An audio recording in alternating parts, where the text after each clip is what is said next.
Alright, magandang araw na ho sa lahat natin ng mga viewers, Luzon, Visayas at Mindanao all over the world. Welcome naman sa ating panibagong video, panibagong reaction, mga ka-action, mga kakamping.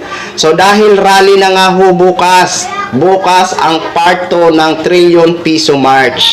So itong isang creator na ito na ang banat niya sa atin na mga dilawan or kakamping. Eto ho, mga ka-action, mga kakamping. Babasagin lang ho natin ito ha. Eto, pakinggan po muna natin ito. Audio lang, mga ka-action, mga kakamping ka. Karong November 30 na ay rally. Napoy rally no. Dako gyapon na kay nga rally. Ay mag-organize ana kanang mga Pinklawan, Dilawan, Makabayan Black, sina Risa Ontiveros, Laila, Bam, Kiko, na mga religious group, Catholic group. Ako Katoliko ko pero di ko mo apel ana. Di ko mo apel kay ang ilang panawagan mo na ni karon no. Ilang panawagan ang presidente si BBM o si BP Sara ipag-resign nila. Sakto panguna-una, no? Pero ilaha man na kagustuhan, go sila. Ilahang, pihok mo siguro na, oy, ambot na lang gid, oy. Nga nang ipadamay man na si BP Sara, nga wala man ay korupsyon. Ang ilahang permanente, ibalik-balik ni BP Sara in town, ilag yung pangitaag paagi. Ang confidential fund, lagi di sila mahimutang ilang kalag, ana. Nga ang confidential fund ni BP Sara, mauna nila permanente, mo nang ipaapil nila si BP Sara, ana, uy, parisen. Magpihok. Asa ba ninyo pamutang yung huna gikuno nga ipag-resign ninyo ang tao nga maski ang kuwa mismo declare da mga paklong dayon gusto nila if ever manggane mo resign ang duha nga imposible pod kaayo no ang ilang ipuli posible Diyos ko ang mga komunistang grupo ang ilang pwede ibutang daw kay si Risa Ontiveros ambisyosa huy ambisyosa kanusa ba na nahitabo sa history sa Pilipinas ka na mag-leader komunista. Kaya kay bug kaayo. Og isa pa. Kung si BBM mag-resign, hello, magunahon na mo ha. Mandatory ang Vice President mo take over. Dili kay ingon lang ni BP Sara nga gusto ko ready ko. No. Naa na sa Constitution, whether you like it or not, ikaw ang Vice President, ikaw ang mupuli kung unsay mo step down ba ang presidente or whatever issue. Vice President ang mupuli, di mo magbuot-buot kay naa na sa Constitution mahilig ginubin daluda. Inyo gyud pangitaan og kanang sayop o balion gid ninyo og unsa man ganing balaod para lagi masunod ang iyong kagustuhan.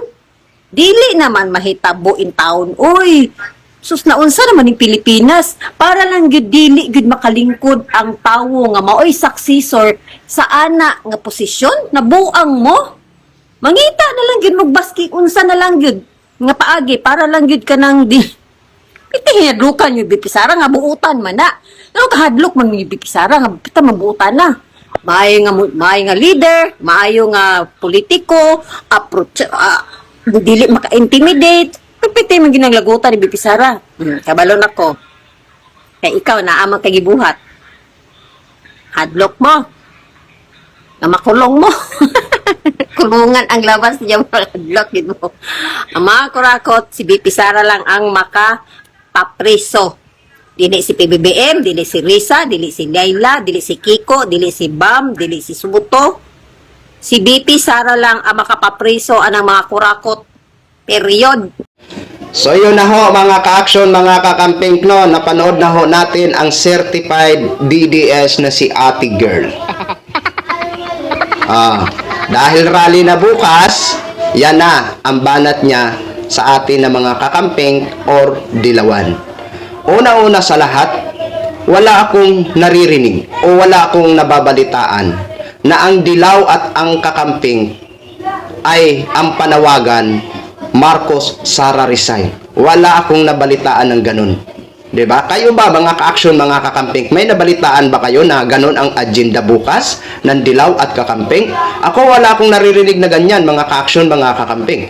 Kaya huwag kang gumawa-gawa dyan ng kwento ate. Diba? Oo, may nakikita tayo sa mga nakaraang araw na may mga nanawagan na ibang grupo na kung saan ang kanilang panawagan Marcos Sara resign. 'Di ba? Oh, ibang grupo po 'yun. Ibang grupo po 'yun, ha? Hindi po 'yun dilaw or kakamping, 'di ba? Kasi ang alam ko, correct me if I'm wrong, ang panawagan ng mga kakamping or dilaw bukas, kontra corruption lang po 'yan, 'di ba? Oo. Pero napanood ko doon sa isang interview kay Ma'am Rafaela David ng Atin Ito Coalition na halimbawa man kung may humalo daw na ang bitbit or ang panawagan Sara resign is okay lang. Yun yung napanood ko kay Ma'am Rafaela David. Kasi paano naman tayo manawagan ng Marcos resign? Wala naman ebidensya. 'Di ba? Ito lang naman ang mga DDS ang nananawagan ng Marcos resign, Marcos resign. 'Di ba? O wala naman ebidensya. 'Di ba? Unlike dito kay BP Sara na may kinakaharap siya, naka-archive nga lang, 'di ba? Kaya pwede ho talaga na manawagan ng Sara resign. Pero sa Marcos resign, hindi ho tayo sasali dyan. 'Di ba? Kasi ayaw na ayaw ho natin ang Marcos resign, Marcos resign. 'Di ba? O, ano pa yung sabi mo, ate? Bakit ate, hindi mo ba naririnig o hindi mo ba nakikita sa mga social media, sa mainstream media, sa page ni Mr. President Bongbong Marcos, nang ilan sa mga di umano sangkot, inaresto na. 'Di ba? Inaresto na. Ano ka, tulog ka pa rin? Ha? Tulog ka pa rin? Paano mo masabi sa amin na si Sara ang pwede magpakulong sa mga kurakot? Yung tatay niya nga, nung mga panahon niya, tanong ko sa'yo, ito, tanong ko lang sa'yo, ha? May napakulong ba? Si dating Pangulong Duterte? Oh, kung mayroon, i-comment mo dyan. Nang sa ganon, mapagpapasalamatan ko lang naman. 'Di ba? Eto mga ka-action, mga kakamping, bukas, magkita-kita ho tayo bukas mga ka-action, mga kakamping, ha? Basta, ang panawagan natin, kontra corruption. 'Di ba? Kontra corruption lang po tayo. Huwag tayo manawagan ng Marcos resign. 'Di ba? Suportahan natin si Mr. President Bongbong Marcos hanggang matapos ang kanyang termino sa 2020. Yan lang ho mga ka-action, mga kakambeng. Maraming salamat po sa lahat natin ng mga viewers Luzon, Visayas at Mindanao all over the world. Ako po ang inyong lingkod, si The Action Man. Have a good day, everyone.